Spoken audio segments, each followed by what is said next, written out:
of Over the Garden Wall this October. And if anyone hasn't watched, you now have homework for the rest of the show. What was your favorite movie or scene? I'm gonna say not from Lord of the Rings, from anything. Favorite movie or scene? I'm so sorry to do that to you. I urge you to watch Man on Fire. Yes. Denzel Washington's greatest performance in a career of great performances. Fantastic movie, wonderful. Well, I mean, it's impossible, but what jumped into my head was Peter O'Toole in Lawrence of Arabia when he's saying that it's not that it doesn't hurt, the trick is not minding so much. Yeah, I had a pinched nerve the other day, so I took wisdom from that. And you said Lawrence of Arabia is what I need. How about you, Elijah? Oh my God, it's like an impossible question. I know. We could be here for hours talking about favorite scenes and favorite movies. But you were talking just beforehand about a movie. Oh yeah, recent film, The Zone of Interest, Jonathan Glazer's new film. Really powerful, upsetting film. Light fare about the commandant of Auschwitz and his family, and the thing that makes it so extraordinary and uncomfortable is that it never goes beyond the walls of the family's home, but they share a wall with Auschwitz, and so you are sort of in this reality of their reality in this home, as if they're pretending as if these atrocities aren't occurring on the other side of the wall, but you hear them, and it's just deeply upsetting and beautifully filmed, and an important film to see. Who was your favorite actor to share a scene with? You don't have to say someone on this couch. Favorite actor To share a scene with in Lord of the Rings or in anything? You know, let's say Lord of the Rings since it's the theme of the panel. Look, there was only one miserable old son of a bitch on Lord of the Rings. The entire cast was not only gifted, talented, perfectly cast, but they were the most amiable and congenial and delightful and optimistic young actors and old actors that I've ever worked with. They were fantastic. It's just a pity about the old miserable son of a bitch. It's just not true. Unfortunately, I wore his boots every day. John's voice may communicate some of that gruff thing, but you have so much joy and humor, and like his boating, he likes to boat. John in a boat in the Cook Strait. Like, John, you can't go in the Cook Strait in your little boat, you're gonna die. But he just has, there's a whimsy in you that is so poetic. I'm so glad you mentioned the boat. Yes. Because I actually bought a cheap boat and had it renovated in New Zealand and took it all the way to England, where it promptly sank at mooring. And as for being a fisherman, I should be in the Guinness Book of Records, because when I drop a hook in the water, you can hear the fish laughing. I watch on TikTok these people who are going to cross, circumnavigate the globe, and they've got their satellite phones and their GPS. John's just like with an oar. Just That is very Gimli-esque, though, to just make it under your own power. But the real fisherman, of course, was Vigo. Vigo is a really, well, everything Vigo does is so accomplished. Everyone in the audience is like, yes, absolutely, yes. Has anybody attended their high school reunions? Not I, no. I didn't graduate high school. Oh. That's true. And it hurt him. I think I might have gone to one, but it was never really my vibe. You didn't want to go and show off? I got invited back, and I gave a very bad speech, and they never invited me again, so they... What is your favorite Lord of the Rings meme? Will you wear wigs? Have you worn wigs, William? Is this where we reveal how There's- active we are on social? So I'm finishing up a degree in public administration, public policy, and Yes! Woo! wow, shout out to all you administrators out there. Well done, well done. The hope of the world, right there. So the class that I'm just finishing right now, tomorrow I have my last paper for this class. It's a human resource management, whatever, and they wanted us to do a meme for. Something about retention or something like that. And I asked my daughter, I'm like, what kind of meme should I use? And I was thinking of like the girl walking with the guy, look, you know the one, right? Yeah. She sends me Sean Beam like this. One does not simply retain employees. That was awesome. For John, what is the name of the boat that sank? Gone. Doesn't it need to be more feminine, Gonley or something? I actually called it dwarf cat. Actually, dwarf scat. Which of course refers to scat as well, yes. And it really was. And it's still, yeah. Anyway.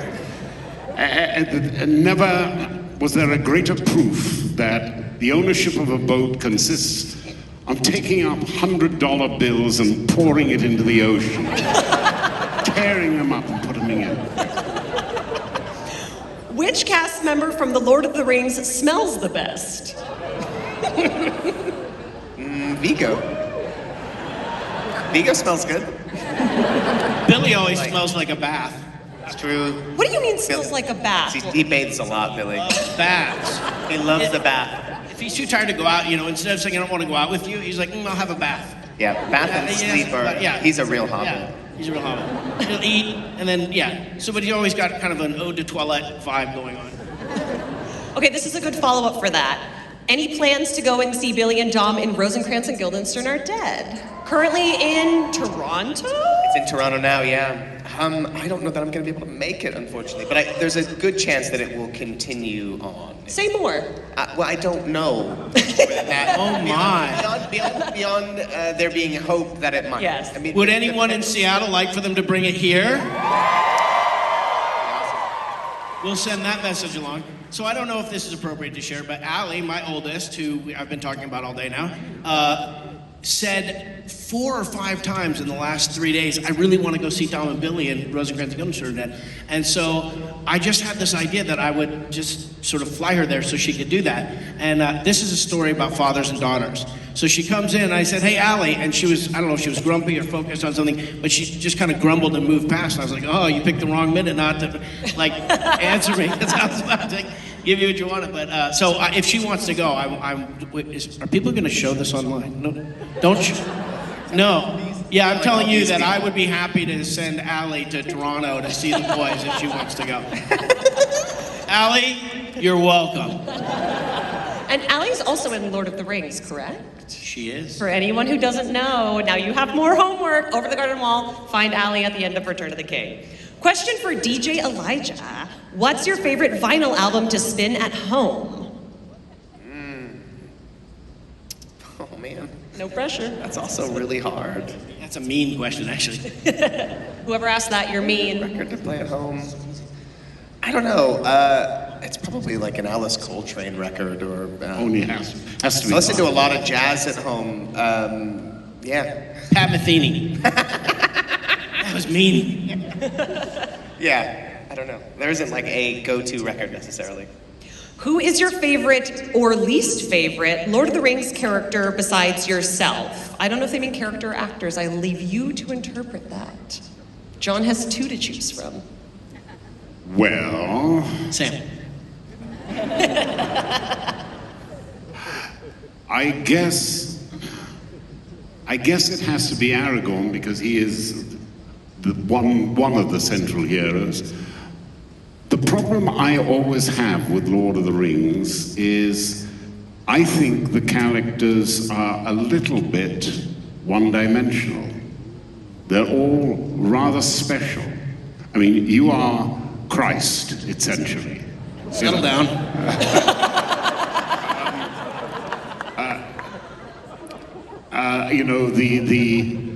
every one of them is a specialist in their own particular way and lives in their own little world or private world. But I happen to think that actually Gimli is more human than the rest of them.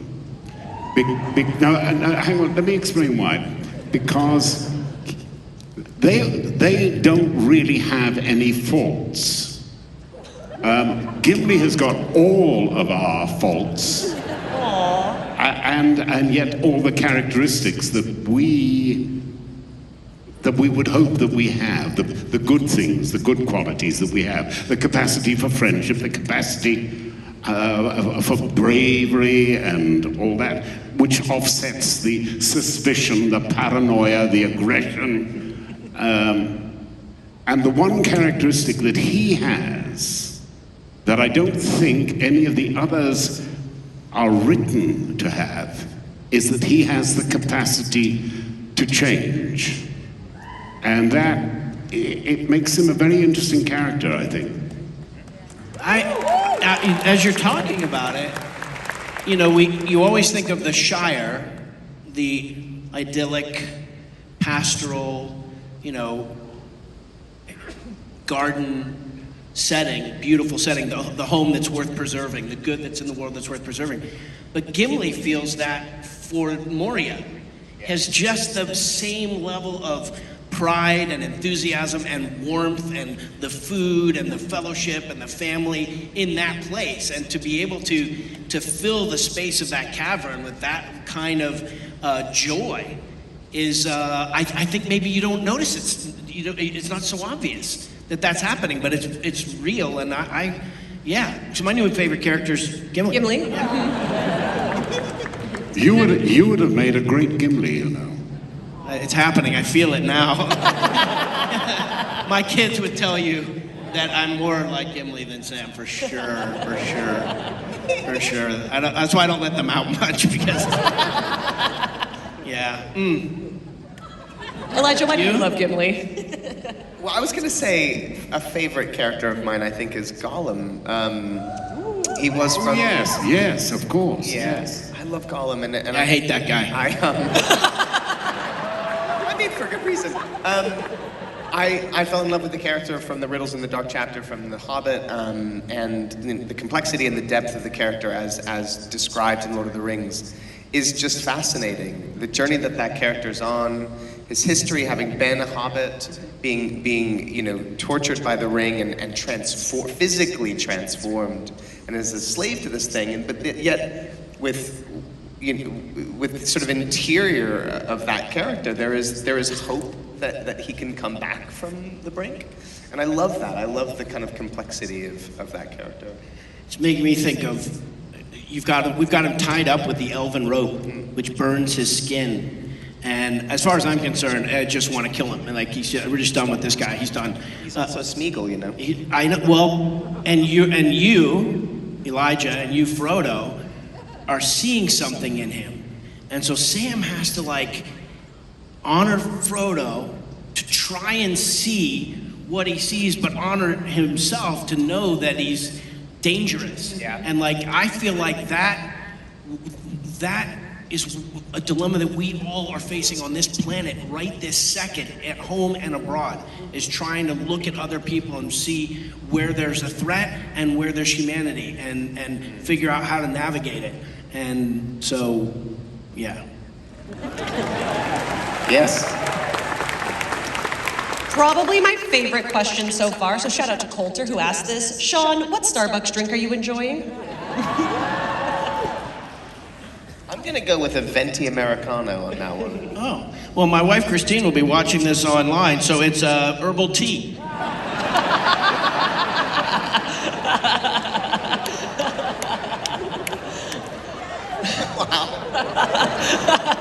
Nobody tell. Love you, honey. Herbal tea. Yeah. This is going to stay between us and the internet.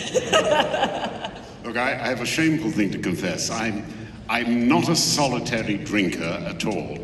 But I was in looking at my cupboard the other day, and all those bottles that people have given me over the years, brandy and whiskey and all that sort of stuff. And I thought, the first thing that's going to happen when I die is this place is going to be looted and they'll be carrying off the drink. And I thought, why don't I have a little experiment there? So I make my liter cup of coffee first thing in the morning, and I add a bit of honey to it, and I add just a little tincture of rum. By God, you've earned it, John. You've earned it. And I tell you, it's a damn sight better than Starbucks.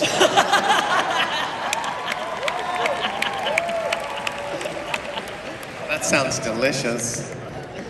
For John, was there an actor or actress who particularly inspired you over the course of your incredible career? I got into RADA by copying. Show off. Jealousy is such an ugly thing. You know? I got into RADA by actually copying one of the great English stage performers called Sir Michael Redgrave. I'd seen a show that he did at Chichester. He was doing Uncle Vanya. And I had a good Shakespeare, but I thought, now I'm going to audition. I want to give them something that they've never heard before. So I took the end of that, I think the second act of Vanya, where the professor